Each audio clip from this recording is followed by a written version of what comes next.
Obsessions. Why you're obsessed by this film? Why do you like this film so much? Well, I used to watch it on $1 Million Movie on Channel 9. And so when a movie was on that $1 Million Movie, you could see it 5 times in a row. So you could really study it. It was the first sort of VHS or VCR. But I'm a big Burt Lancaster fan, as Patty Clarkson knows. She actually got me a great autograph from him.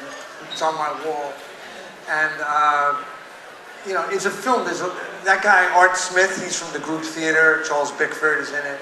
And, yeah, and Hugh Cronin plays a very bad guy. He plays sort of almost like a Nazi commandant. It's sort of modeled on Goebbels, the character.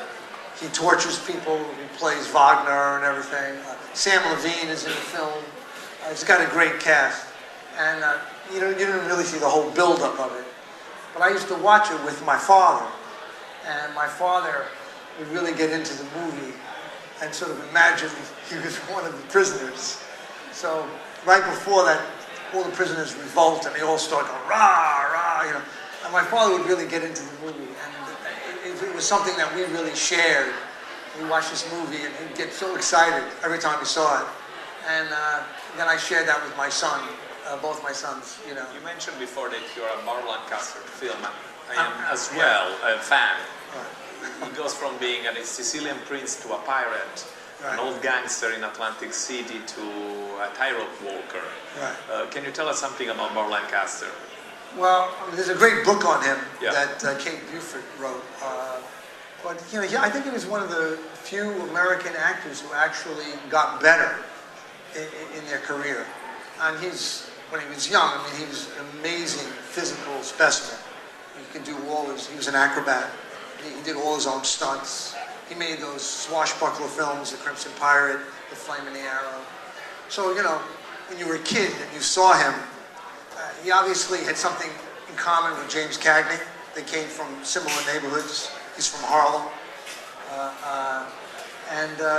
He just was a guy who had he left a big impression on me.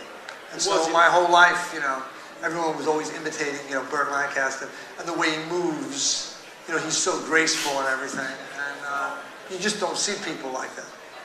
Beside Burt Lancaster, who was your favorite actor of the time? You know, it changed different ages. You know, I mean, I liked him. I liked Kirk Douglas. You know, and with women, I liked Betty Davis and Barbara Stanwyck. Then I discovered Marlon Brando. You know, it changes later on.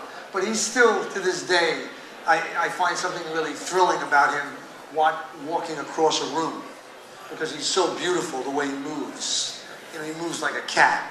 And, you know, I've imitated him my entire life.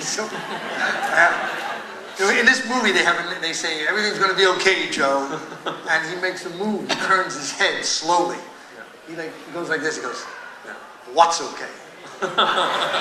Nothing's okay. Not until we're out. Get that? You know, and he just, you know, you love him or not, you know. So. Let's go now to the second clip, and I'm sure you will not, you know, say the same things about this great actor in the second film.